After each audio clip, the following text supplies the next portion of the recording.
Hello! Hi అండి. అందరూ ఎలా ఉన్నారు? ఏం చేస్తున్నారు? కింద కామెంట్‌లో చెప్పండి. అందరూ బాగున్నారనుకుంటున్నాను. ఇంకా బాగుండాలని మనస్ఫూర్తిగా కోరుకుంటూ welcome back to our channel. ముందు రోజు వీడియో చూస్తుంటే గనక నేను వరలక్ష్మి వ్రతం ఫుల్ వీడియో ఒకటి పోస్ట్ చేశాను. ఎవరైనా చూడకపోతే కింద లింక్ ఇస్తాను చూసేయండి. అలాగే ఆ వీడియో కింద బోలెడన్ని కామెంట్స్ వచ్చాయన్నమాట. ఆ కామెంట్స్‌కి ఆల్మోస్ట్ అన్నింటికి కూడా ఈ వీడియోలో నేను రిప్లైస్ ఇస్తాను. స్కిప్ చేయకుండా ఎండ్ వరకు చూడండి. ముందు రోజు కొంచెం పూజ అది ప్రశాంతంగా జరిగిన తర్వాత సాయంత్రం తాంబూలాలు ఇవ్వడము ఇదంతా జరుగుతుంది కదా! ఇంకా నైట్ గూడా నేను పెద్ద లేట్‌గా ఏం నిద్రపోలేదు. జస్ట్ 9:30 కల్లా నిద్రపోయాను. ఇంకా ఇప్పుడు మార్నింగ్ అయితే నేను 5:30కి నిద్ర లేచా. నిమ్మలంగానే లేచాను. మరి హడావిడిగా పరిగెట్టుకుంటూ ఏం లేవలేదు. ఇంకొకటి ఏంటంటే ఈరోజు 15థ్ ఆగస్టు ఇండిపెండెన్స్ డే అనమాట. పిల్లలు కూడా ఏం వెళ్ళరు. ఇంట్లోనే ఉంటారు కాబట్టి లంచ్ బాక్స్ హడావిడి ఏమి ఉండదు. అందుకని మెల్లగానే లేచి అంతా కూడా క్లీనింగ్స్ అనేవి స్టార్ట్ చేశా. ఫస్ట్ అయితే కింద గేట్ దగ్గర స్టెప్స్ అంతా కంప్లీట్ చేసుకొని మళ్ళీ పైకొచ్చి ఇక్కడ చేసుకున్నా అనమాట. ఇంకా అమ్మవారి దగ్గరైతే దీపం ఇంకా వెలుగుతూనే ఉంది. నాకు ఎవ్రీ ఇయర్ ఇది జరుగుతుందండి. నేనైతే ఏం చేస్తానంటే ఆ రోజంతా పూజ జరుగుతుంది కదా! అప్పుడు అన్ని వత్తులు వెలిగేలాగా నేను ఆయిల్ గానీ, నెయ్యి గానీ వేసి పెడతాను. అలాగే నైట్ ఏంటంటే ఒకవేళ అన్నీ శాంతిస్తేనేమో ఓకే. లేదు అంటే ఒక్క వత్తిని మాత్రం ఉంచి మిగతా వత్తులన్నింటినీ లోపలికి లాగేస్తాను. అప్పుడు ఆ ఒక్క వత్తి చిన్నగా పెడితే గనక మనకు నైట్ అంతా అలా వెలుగుతూనే ఉంటుంది. ఇది నేను ప్రతి సంవత్సరం గమనిస్తూనే ఉంటా. శాంతి అవ్వకుండా అలా వెలుగుతూనే ఉంటుంది. ఇంకా తొందరగానే ఆ సెటప్ అంతా ఏం తీయనండి. ఇప్పుడైతే ఇదిగో ఈ ముగ్గైతే వేసుకున్నాను. ఇక్కడ అమ్మవారికి ఉద్వాసన చెప్పే సమయం అనమాట. అంటే నిన్నంతా పూజలు జరిగాయి కదా! ఇంకా ఆ కలశం, కొబ్బరికాయ ఏం చేస్తారు? ఆ పీఠం అది ఎప్పుడు కదపాలి అని అడుగుతూ ఉంటారు కదా! శుక్రవారం రోజు మాత్రం పీఠం అనేది కదపకూడదండి. అంటే కలశం అనేది మనం శుక్రవారం రోజే ప్రతిష్ఠించి ఉంటాము. ఆ రోజే తీయకూడదు. నెక్స్ట్ డే అలా తీయొచ్చు. ఎందుకంటే ఫ్రైడే రోజు అసలు ఎవ్వరు కలశాన్ని కదపరు కూడా. నేనైతే ఇదిగోండి ఇక్కడ ఇవంతా కూడా క్లియర్ చేసే కంటే ముందు నిన్న కుంకుమ పూజ చేసుకున్నాను గదా! ఆ కుంకుమని నేను బొట్టు పెట్టుకొని అలాగే తాళిబొట్టు గూడా పెట్టుకున్నా అనమాట. మనం ప్రతిరోజు ఉపయోగించే కుంకుమ ఉంటుంది కదా! అద్దం దగ్గర ఆ బాక్స్‌లో ఆ కుంకుమ వేసి పెట్టుకుంటాను. ఇంకా అలాగే కలశంని కూడా ఒక 3 సార్లు అలా కదిపేసి ఇంకా తీసి పక్కన పెడతాను. ఆ కలశంలో ఉన్న నీళ్ళన్నీ కూడా ఇంట్లో మొత్తం గూడా ప్రోక్షణ చేస్తాను. మామిడాకులు ఉన్నాయి కదా! వాటితోనే ఇంట్లో అంతా ప్రతి మూల చల్లుకుంటాను. ఇంకా కొబ్బరికాయ ఏంటంటే, మనము క్లాత్ ఉంది కదా! కలశం పైన పెట్టింది. ఆ క్లాత్‌లో కట్టేసి మనం మెయిన్ డోర్‌కి లోపలైనా కట్టుకోవచ్చు. లేదు అంటే ఆ కొబ్బరికాయని మామూలుగా పూజ చేసిన తర్వాత కూడా కొట్టేయొచ్చు. పళ్ళెంలో ఉన్న బియ్యాన్నేమో మనం పాయసంలాగా ఏ రోజైనా ఒక రోజు పండగ రోజుల్లో వండేసి దేవుడికి నివేదించొచ్చనమాట. ఇలా ఇవన్నీ కూడా తీసేస్తున్నానిప్పుడు. ఇంక పోతే ఇత్తడి సామాన్లు, ఆ కుందులు అవన్నీ కూడా పక్కన పెట్టేస్తాను. కొంచెం ఫ్రీ అయిన తర్వాత సాయంత్రం అలా కడిగేసుకుంటాను. అలాగే మనం పసుపు వినాయకుడిని చేసుకున్నాం కదా! ఆ పసుపు వినాయకుడిని మనము కొంచెం నీళ్ళల్లో కలిపేసి తులసమ్మకి కాకుండా వేరే మొక్కలలో వేసేయొచ్చు. ఇంకా లేదంటే పారే నది అనేది మనకు ఉండదు దగ్గరలో కాబట్టి అలా మొక్కల్లో నీళ్ళల్లో కలిపి వేసేయొచ్చనమాట.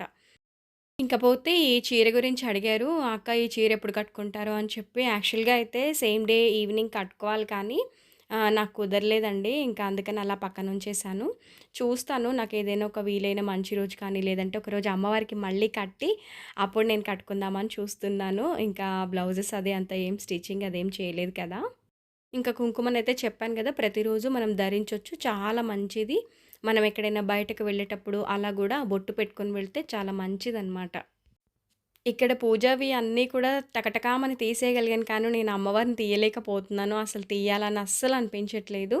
అంటే చాలా అందంగా ఉన్నారు గదా! అంతా కూడా నాకు తీసేసి పక్కన పెట్టడం అస్సలు ఇష్టం లేదు. అలాగ ఉంచుకుందాం అంటేనేమో మళ్ళీ మనం అక్కడ ఇక్కడ బయటికెళ్ళొస్తుంటాం కదా! మళ్ళీ ఎందుకులే అని చెప్పేసి అంతా కూడా రిమూవ్ చేసేసా అనమాట. నాకు ఎవ్రీ ఇయర్ ఇదే ఎదురవుతుంది. ఇంకా సరే ఆ బ్యాక్‌గ్రౌండ్ అదంతా కూడా తీసేసాను. ఇంకా చాలా బాగా అనిపించిందనమాట. ఒక మంచి వింటేజ్ లుక్‌లాగా చాలా హాయిగా పూజైతే చాలా జరిగిందండి. ఎవ్రీ ఇయర్ అలాగే చేసుకుంటాం ఇద్దరం గూడా కలిసి. ఇంకపోతే ఇదిగోండి ఇల్లంతా ఒకసారి క్లీన్ జేసేసి అంటే అమ్మవారిని హాల్లోనే పెట్టుకున్నాను కదా! మళ్ళీ అక్కడ శుభ్రం చేయకుండా నేను దీపారాధన చేయడం నాకిష్టం లేదు.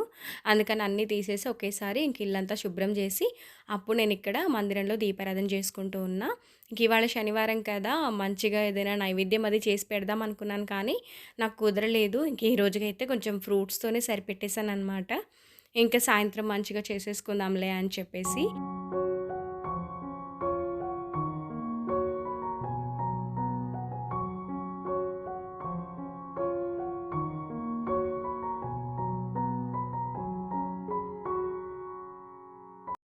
ముందు రోజు మందిరంలో కూడా ఇలా పెట్టుకున్నా అనమాట. మంచిగా మామిడాకులు, పూలు ఇదంతా గూడా నేను పెద్దగా షూట్ చేయలేకపోయాను. అంటే నైవేద్యాలు చేసుకోవడం, పూజ మీదనే ఉంటుంది గదా మైండంతా. మనం ఈ వరలక్ష్మి వ్రతం కోసం ఎన్నో రోజుల నుంచి అంటే ఒక 1 ఇయర్ నుంచి ఎదురు చూస్తూ ఉంటాము. శ్రావణ మాసం రాగానే ఈసారి పూజ ఇలా చేసుకోవాలి, అలా చేసుకోవాలి అని చెప్పేసి. మనం మిగతా వాటి మీద కాన్సంట్రేషన్ పెట్టే కంటే కూడా సింపుల్‌గా వేరే పనులన్నీ ముగించుకొని అమ్మవారి దగ్గర పూజ మీద మనసు లగ్నం చేసి చేయాలి కదా! అందుకని చెప్పి నేను వేరే దాని మీద ఎక్కువగా పెట్టలేదనమాట. ఇంకపోతే ఇదిగోండి మళ్ళీ సోఫా యథావిధిగా అలాగే పెట్టేశాను. పిల్లలు కూడా ఇంకా సాటర్‌డే, సండే 2 రోజులు ఇంట్లోనే ఉంటారు కదా! ఇంకా మళ్ళీ అంతా కూడా రీసెట్ చేసుకుంటున్నాననమాట. ఇంకా మెయిన్ ఏంటంటే అమ్మవారిని ఇక్కడే కూర్చోబెట్టాను కదా! అసలు ఫ్యాన్ వేసుకోవడానికే లేదనమాట నిన్నటి మొత్తం గూడా. మళ్ళీ అంతా కూడా ఇక్కడ రీసెట్ చేసేసి సోఫాలంతా ఇటువైపుకి జరిపేసి, ఇక్కడ ఒక మంచి టేబుల్ రన్నర్ అయితే వేసుకున్నాను. లైట్ బేబీ పింక్ కలర్‌లో చాలా బాగా అనిపించింది. అంటే అది జూట్ అనమాట. మనకు జూట్ చేపలుంటాయి గదా! అలాగా అనిపించింది. చాలా బావుంది. పేస్టల్ పింక్ కలర్ అనమాట. ఇంకా మంచిగా ఇక్కడ ఒక ఉర్లి పెట్టేసుకొని, చిన్న ప్రమిద అలా పెట్టేసి ఫ్లవర్స్‌తో ఇలా డెకరేట్ చేసుకుంటున్నా. ఇల్లంతా కూడా ఎప్పుడు నీట్‌గా, ఆర్గనైజ్డ్‌గా ఉండడం అంటే నాకు చాలా ఇష్టము. ఇలాంటివవి ఎప్పటికప్పుడు మారుస్తూనే ఉంటాను కొంచెం కొంచెంగా కూడా. ఇంకా దీనివల్ల ఇంటి అందం మరింత పెరుగుతుంది. ఎప్పుడు చూసినా మైండ్ చాలా పీస్‌ఫుల్‌గా అనిపిస్తుందనమాట. ఇంట్లోకి ఇలా ఎంటర్ అవ్వగానే ఆ కలర్‌ఫుల్ ఫ్లవర్స్, మంచి స్మెల్‌తో చాలా బాగా అనిపిస్తుంది. ఇదిగోండి ఇక్కడైతే ఇదిగో ఇలా సెట్ చేసేసుకున్నా అనమాట. ఇంక లివింగ్ ఏరియా కదా! ఇక్కడొక చిన్న మార్పు చేశాననమాట. అంటే ఎప్పుడూ ఒకేలా ఉంటే బావుండదు కాబట్టి, ఈ కార్నర్‌లో ఈ లైట్ స్టాండ్ ఒకటి ఇక్కడ పెట్టేసుకున్నాను. లాస్ట్ ఇయర్ గనక మీరు గమనిస్తే ఇలాగే పెట్టున్నాననమాట. మళ్ళీ పక్కనే ఒక చిన్న వుడెన్ స్టూల్ వేసేసి, అక్కడొక లైవ్ ప్లాంట్ పెట్టుకున్నా అనమాట. ఇంకా టీపాయ్ మీద చూసారు గదా! లుక్ అయితే ఇలాగుంది. ఇలా ఎంటర్ అవ్వగానే ఎంత బాగా అనిపిస్తుందో లోపలికైతే. ఇంకా బ్రేక్‌ఫాస్ట్‌కొచ్చేస్తే వీళ్ళు బయట నుంచి తెచ్చుకున్నారనమాట. అందరికీ ఇడ్లీయే తీసుకొచ్చారు. నేనేం చేయలేదు. అంటే నిన్న కొంచెం వర్క్ హెవీ అయింది కాబట్టి ఇవాళ కొంచెంగా రెస్ట్ అనమాట. అంటే లంచ్ చేయడం ఎలాగో తప్పదు కదా! సరే బ్రేక్‌ఫాస్ట్ అయితే చేసేసి ఇక్కడ కాలనీలో 15థ్ ఆగస్ట్ అని చెప్పాను కదా! ఆ రోజు ఇంకా జెండా ఎగురవేసే సమయం అనమాట. సరే ఎవ్రీ ఇయర్ లాగే ఇక్కడికి గూడా వచ్చేసి ఈ ప్రోగ్రామ్ గూడా అటెండ్ అయిపోయి, ఇంకా తర్వాత మళ్ళీ ఇంటికైతే వచ్చేసి మళ్ళీ వేరే పనుల్లో పడిపోయా. అక్కడ అదంతా చూసేసుకొని, ఇంకా తర్వాత నేను ఇంటికొచ్చే వరకు 11:30 అలా అయింది. ఇంకా లంచ్ అయితే చేయాలి గదా! అందరూ ఇంట్లోనే ఉన్నారు. చాలా సింపుల్‌గా అయ్యే రెసిపీ. ఇంకా తొందరగా కూడా అయిపోతుంది కదా! అని చెప్పి, ఈ కర్రీ ఒకటి చేసి రైతా చేద్దాం అనుకున్నాను పెరుగుతో. ఇక్కడ మిల్ మేకర్ అయితే కొంచెం హాట్ వాటర్ వేసి నానబెట్టి పక్కన పెట్టేస్తాను. రైస్ ఆల్రెడీ కడిగేసాను గదా! ఇంకా దాన్ని స్టవ్ పైన పెట్టేయడమే. చాలా సింపుల్ సింపుల్ వంటలే. పెద్ద హెవీగా ఏం పెట్టుకోలేదు. అంటే ముందు రోజంతా కాస్త అలసిపోయినట్లుగా ఉంది గదా! అని చెప్పి ఇవాళ తొందరగా వంటయితే చేసి మధ్యాహ్నం మంచిగా రెస్ట్ తీసుకోవాలనుకుంటున్నా. ఇంకా రైస్ పెట్టేసాను కదా! ఇక్కడ కర్రీ ప్రిపరేషన్ గూడా కడాయి హీట్ అయ్యేలోగా ఇక్కడ ఆనియన్స్ అనేవి కట్ చేసుకుంటున్నా. ఇంకా ఈ కర్రీ గూడా చాలా తొందరగా అయిపోతుంది. చాలా టేస్టీగా ఉంటుంది. ఒక్కోసారి నేను దీన్ని చపాతీలోకి కూడా చేస్తూ ఉంటాను. కానీ ఇవాళ రైస్‌లోకి మాత్రమే.